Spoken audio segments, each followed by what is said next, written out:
It was one of those warm, windless evenings by the sea, when everything seems to settle into harmony.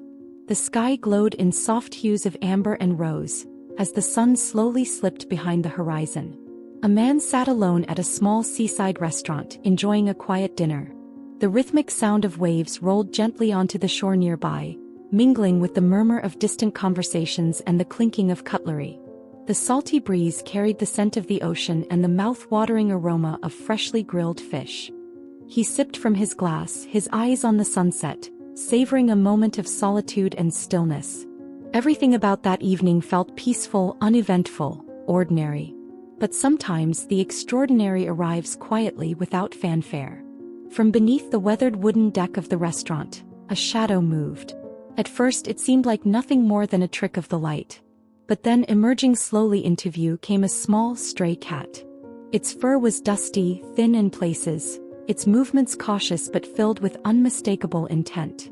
The cat's body spoke of hunger, bones visible beneath its coat, steps shaky with fatigue. And yet there was something else in its gait: determination. Drawn by the lingering scent of fish bones, the cat crept forward, keeping low to the ground, its eyes fixed on the man's plate. It moved with a fragile sort of grace, hesitant but unyielding. As it reached the edge of the table, the man turned, sensing something. Their eyes met. In that split second the world seemed to pause. The cat froze. It didn't run. There was hunger in its gaze, yes, but more than that, there was something deeper. A flicker of vulnerability. A silent question.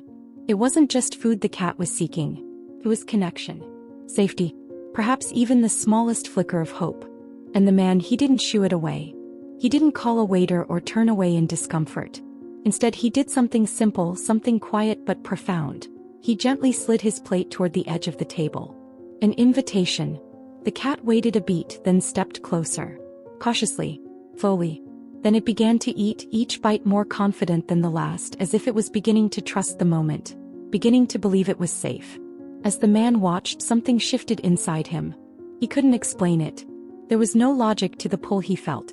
But he knew with a strange certainty that this encounter was meant to be. It wasn't random. It felt like something the universe had quietly arranged. When the cat finished eating, it sat beside him, its thin tail wrapped around its paws, looking up with wide, grateful eyes. The man smiled and whispered, "It's time to go."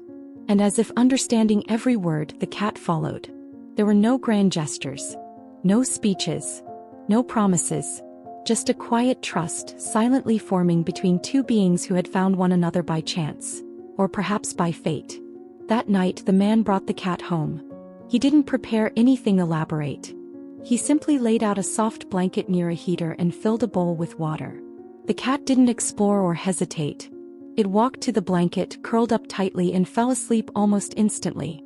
It was the first time in a long while, perhaps ever, that it felt safe enough to rest. In the days that followed, a quiet rhythm began to form. The cat learned the sound of the man's footsteps, the tone of his voice, the schedule of his day. The man, in turn, got used to the soft patting of paws at night, the gentle pressure of a warm body curled at his feet, and the steady hum of purring that filled the silent corners of his home. They didn't need much. Just the comfort of presence. Just the security of knowing someone was there.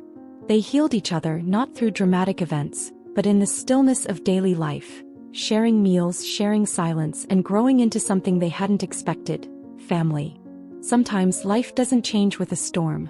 Sometimes it changes with a look, a glance shared between a hungry stray and a quiet man enjoying dinner by the sea.